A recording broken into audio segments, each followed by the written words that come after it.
अगर आप आइल्स कर रहे हैं और उसके स्पीकिंग मॉड्यूल में क्यू कार्ड की स्टोरी लाइन बनाना आपको बहुत ही मुश्किल लगता है तो this video is definitely for you. Hi, my name is Paramjeet Kaur and I'm an IELTS trainer at English Wars Academy, and today we are going to discuss the unique storyline of our first cue card, that is describe a person who likes to talk a lot. Let's first have a look at the cues and check out the pointers for each. For example, जो हमारा first question है who this person is, उसमें हम बता सकते हैं कि childhood friend है, उसका नाम शालिनी है एंड वो दिखती कैसी है उसके बारे में भी हम बात कर सकते हैं. Next question is how do you know him और हर. तो हम कह सकते हैं कि हम स्कूल साथ गए थे. हम ये भी बात कर सकते हैं कि हम उनको कितने सालों से जानते हैं और स्कूल के बाद हम कैसे टाइम स्पेंड करते थे या हमारा रिलेशन कैसे था उसके बारे में भी इस क्वेश्चन के अंदर बात की जा सकती है. Third Q is what he और she likes to talk about. तो इसमें आप बात कर सकते हो वैरायटी ऑफ टॉपिक्स जैसे कि करियर हो गया, जॉब्स हो गया, new invention, religion, exercise, diet, ये सब टॉपिक्स के बारे में बोल सकते हैं. प्लस हम साथ में वाई लगाएंगे कि इनके बारे में उसको बात करना क्यों पसंद है. देन लास्ट क्यू जो है वो कहता है how do you feel about this person. तो आप इसमें अपनी फीलिंग्स डिस्क्राइब कर सकते हो. इसमें हम लोग बात करेंगे कि वो बेस्ट पर्सन है बात करने के लिए और साथ में ये भी बताएंगे क्यों.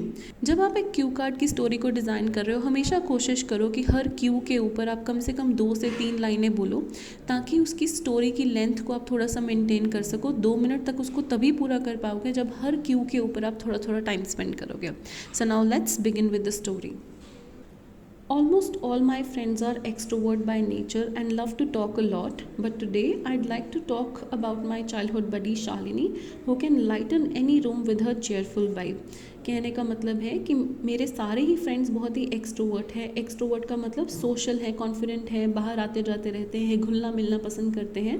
लेकिन मैंने डिसाइड किया है कि आज मैं अपने बचपन की दोस्त शालिनी के बारे में बात करूँगी जिसका स्वभाव ऐसा है कि वो किसी भी रूम में बैठे हुए लोगों की वाइब को चेंज कर सकती है. लाइटन का मतलब लेस सीरियस बना सकती है, चेयरफुल मतलब लाइवली बना सकती है, वाइब मतलब उस जगह की उस पर्सन का मूड जो है वो चेंज कर सकती है. She is tall, fair, has long curly hair and is actually really fond of wearing bright and lively colors that of course truly match her aura. तो वो टॉल है, उसका रंग फेयर है, उसके कर्ली बाल हैं और वो बहुत ज़्यादा पसंद करती है ब्राइट कलर के कपड़े पहनना जो कि ट्रूली उसके ऑरा को मैच करते हैं. ऑरा मतलब उसकी एनर्जी को मैच करते हैं, जैसे मतलब उसका स्वभाव है वो उसके कपड़ों से पता चलता है. आपने देखा होगा कि इस पैराग्राफ में कुछ वर्ड्स को अंडरलाइन किया गया है जैसे almost, actually, that of course, truly. ये सब चीज़ें क्या हैं? ये डिस्कोर्स मार्कर्स हैं जो हमारी एलआर और प्रोनाउंसिएशन फीचर्स को बढ़िया करते हैं. हम लोग all my friends are extrovert से भी स्टार्ट कर सकते थे लेकिन हमने ऑलमोस्ट लगाया. हम इज़ रियली फॉन्ड ऑफ भी बोल सकते थे लेकिन हमने एक्चुअली रियली फॉन्ड ऑफ लगाया. हम मैच हर ऑरा भी सिंपल बोल सकते थे लेकिन हमने that of course truly match her aura लगाया. अब ये प्रोनाउंसिएशन फीचर्स को हाईलाइट करने के लिए डाले गए हैं. फॉर एग्जांपल इसके ऊपर स्ट्रेस देने के लिए कि ये चीज़ जो है वो बहुत ज़्यादा मान्य रखती है तो एक्चुअली उस चीज़ के ऊपर स्ट्रेस दे रहा है. दैट ऑफ कोर्स ट्रूली उस चीज़ के ऊपर स्ट्रेस दे रहा है. तो अगर आप अपने प्रोनाउंसिएशन फीचर्स जैसे कि इंटोनेशन, वर्ड स्ट्रेस, इन सब के ऊपर काम करना चाहते हो तो इस वीडियो के लास्ट के 2 मिनट्स को मिस मत करना. So let's continue the cue card. Shalini and I have known each other since like forever. हम एक दूसरे को ऐसे लगता है कि जैसे हमेशा से ही जानते हैं. We went to kindergarten and then school together. हम नर्सरी स्कूल में एक साथ गए हैं एंड देन बड़े स्कूल में, प्राइमरी स्कूल में या सेकेंडरी स्कूल में भी एक साथ गए. Luckily, she also lives next door, so after school too, I had a chance to enjoy her company. ये हमारी किस्मत अच्छी थी कि वो मेरे घर के पास ही रहती है तो स्कूल के बाद भी हमें एक दूसरे के साथ टाइम स्पेंड करने का मौका मिल जाता था. It might be hard to believe but she is even friends with my mom because she talks about anything. तो इसका मतलब है कि हो सकता है कि आपको ये मानना मुश्किल लगे लेकिन वो मेरी मॉम के साथ भी फ्रेंड्स है बिकॉज वो हर टॉपिक पे बात कर सकती है. Okay, now we are talking about our third question. Sharing particularly about what she likes to talk about the most is a bit difficult to answer as she is an avid reader and is quite active on social media, so is pretty much up to date and is comfortable to speak on almost everything in my knowledge. अब ये जो line की शुरुआत है ये अपने आप में ही बता रही है कि हम किसकी बात करने वाले हैं. तो हमने इसमें से क्वेश्चन में से उठा लिया ये वाली लाइन को कि अगर मुझे शेयर करना पड़े पर्टिकुलरली उन चीज़ों के बारे में जिसके बारे में वो बात करना पसंद करती है तो वो थोड़ा थोड़ा मुश्किल है बताना, क्योंकि वो एक एविड रीडर है। एविड रीडर का मतलब क्या है कि उसको कीन इंटरेस्ट है, बहुत ज़्यादा इंटरेस्ट है रीड करने में, और वो बहुत ज़्यादा एक्टिव भी है सोशल मीडिया पे। तो उसको प्रिटी मच हर चीज़ के बारे में कुछ ना कुछ पता ही है, तो वो कंफर्टेबली हर टॉपिक के ऊपर बात कर लेती है, जो भी मैं अभी फ़िलहाल सोच पा रही हूँ मेरी नॉलेज के हिसाब से। इसी पॉइंट को थोड़ा और एलैबोरेट करते हैं। Perhaps the most common topics of our conversation are usually career, jobs, gadgets, new inventions, art, life in developed countries and sometimes gossip too. तो वो कहती है शायद, मे बी, परहैप्स का मतलब मे बी, जो हमारे मोस्ट कॉमन कॉन्वर्सेशन के टॉपिक्स होते हैं वो करियर होता है, जॉब होता है, गैजेट्स के ऊपर बात करना होता है, आर्ट हो गया, डेवलप्ड कंट्रीज़ में लोग कैसे जीते हैं, और कई बार हम लोग गॉसिप भी करते हैं।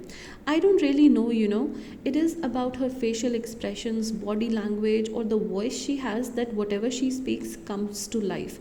कहने का मतलब है कि मुझे सच में नहीं पता कि क्या कारण है कि उसका फेशियल एक्सप्रेशन ऐसे होते हैं, या उसके हाव भाव ऐसे होते हैं, या उसकी आवाज़ ऐसी है कि जो भी वो बोलती है वो ऐसे लगता है कि मैं पिक्चर ही देख रही हूँ। इतना ज़्यादा वो इमेजिन करके बोलती है कि मेरे को ऐसे लगता है वो मेरे सामने ही हो रहा है। कम्स टू लाइफ का मतलब है कि वो इतना लाइवली और इंटरेस्टिंग वे में बताती है कि मुझे ऐसे लग रहा है कि वो चीज़ मेरे सामने ही हो रही है। She is an energetic chatter box art से मैं ये कहना चाहूँगी वो एनर्जी से भरी हुई चैटर बॉक्स है। चैटर बॉक्स का मतलब जो एक इंसान बहुत ज़्यादा कॉन्टीन्यूसली बोलता है। Although she is a great listener but can be way headstrong at times because on certain topics she holds strong opinions like religion, exercise or diet. चाहे वो एक अच्छी लिसनर है, बहुत बढ़िया बात सुनती भी है, लेकिन कई कई टॉपिक्स के ऊपर वो बहुत ज़्यादा हेड स्ट्रॉन्ग है। वे मतलब बहुत ज़्यादा, हेड स्ट्रॉन्ग मतलब स्ट्रॉन्ग विल्ड, मतलब अपनी बात से हटती नहीं, चाहे कोई कुछ भी कही जाए। तो on these if somebody contradicts she can get a bit defensive. इन टॉपिक्स के ऊपर अगर कोई उसको कॉन्ट्रडिक्ट करता है, उसकी बात को काटता है, तो वो डिफेंसिव हो जाती है। डिफेंसिव का मतलब सेल्फ जस्टिफाई करने लग जाती है कि मैं सही हूँ। As a matter of fact, she keeps using these quotes to back up her ideology, making it sound quite या utterly convincing. As a matter of fact मतलब अगर मैं सही एग्जाम्पल देके बताऊँ, बैकअप मतलब सपोर्ट देना, आइडियोलॉजी मतलब जो मानती है उस चीज़ को प्रूव करने के लिए वो कोट्स यूज़ करती रहती है, ताकि जो सुनने वाला है उसको लगे कि ये तो बड़े कन्विंसिंगली सही बात कह रही है, मतलब वो जो बोल रही है वो ठीक है। Sometimes it makes me wonder if she would stand for the youth elections someday. ये थोड़ा सा पन ऐड करने के लिए बीच में बोला है कि थोड़ा फ़नी लगे, कि कभी कभार मैं ये भी सोचती हूँ कि क्या पता वो एक दिन यूथ इलेक्शंस में ही खड़ी हो जाए। On a serious note, as far as my feelings for her are concerned, she is my gold mine and I love to hang out with her. ये जो फर्स्ट लाइन चूज़ करी हमने, ये भी हमने क्वेश्चन में से ही उठाई। जो हमारा लास्ट क्वेश्चन था वो क्या था कि तुम्हारी फीलिंग्स कैसी हैं। तो जब बीच बीच में हमें ये लाइंस लेते हैं ना, जो हमारे क्वेश्चन की तरफ इशारा करती हैं, वो एक इंडिकेशन देते हैं कि मैंने देखो अब ये फोर्थ पॉइंटर भी कवर कर दिया है। तो इसमें हमने भी बोला है कि वो मेरी गोल्ड माइन है, मतलब वो रिसोर्सेज से भरी हुई है, एंड मेरे को कुछ भी पूछना होता है उसके पास हर चीज़ का जवाब होता है, और मुझे उसके साथ हैंग आउट करना, मुझे उसके साथ रहना पसंद है। I always look forward to share my feelings, thoughts और some general ideas and she always comes up with great suggestions. तो मैं हमेशा देखती हूँ कि मैं अपनी फीलिंग्स, थॉट्स और जनरल आइडियाज़ उसके साथ शेयर करूँ, और वो हमेशा मुझे बढ़िया सुझाव ही देती है। ऑल इन ऑल, अब ये एक एंडिंग देने के लिए हमने कर दिया कि अब मैं अपने क्यू कार्ड को वाइंड अप कर रही हूँ। All in all, I never feel bored when she is around, and even if I'm sad, she has this magical vibe to lift my energy up to her level, and I never want to lose such a great friend. तो मैं कभी भी उसके आसपास bore नहीं होती, मुझे उसके साथ रहना पसंद है, और अगर मैं कभी उदास भी हूँ तो उसकी वाइब, उसकी एनर्जी ऐसी है कि मेरी एनर्जी को भी वो अपलिफ्ट कर देती है, और मैं ऐसी फ्रेंड को कभी भी खोना नहीं चाहती। Now I'm gonna share the cue card with you without explanation so that you guys know कि इसको वहाँ पे बोलना कैसे चाहिए और किन expressions के साथ बोलना चाहिए, कहाँ कहाँ पे सही पॉजेज़ भी देने हैं, कहाँ कहाँ पे हमें नेचुरली अटकना भी चाहिए, ताकि वो नेचुरल क्यू कार्ड लगे, रटा हुआ ना लगे, right? Almost all my friends are extrovert by nature. I love to talk a lot, but today I'd like to talk about my childhood buddy Shalini, who can lighten any room with her cheerful vibe. She's tall, fair, has long curly hair and is actually really fond of wearing bright and lively colors that, of course, truly match her aura. Shalini and I have known each other since like forever.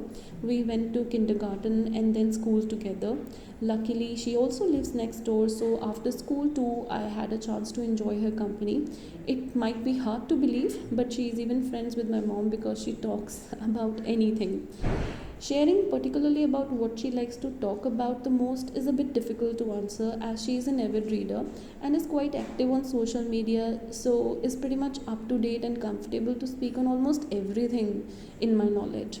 Perhaps the most common topics of our conversation are usually career, jobs, gadgets, new inventions, art, or life in developed countries, and sometimes gossip too.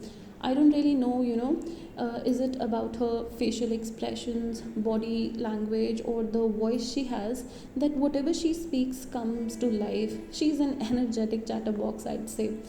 Although she is a great listener, but she can be way headstrong at times because on certain topics she holds strong opinions like religion, exercise, or diet.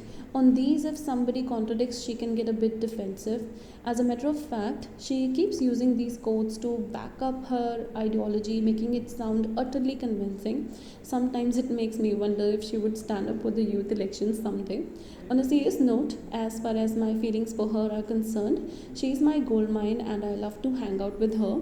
I always look forward to share my feelings, thoughts, or some general ideas, and she always comes up with great suggestions. All in all, I never feel bored when she's around, and even if I'm sad, she has this magical vibe to lift my energy up to her level, and I never want to lose such a great friend. Thank you. So I hope it helps you out. Subscribe our channel for more such videos. Keep working hard. God bless.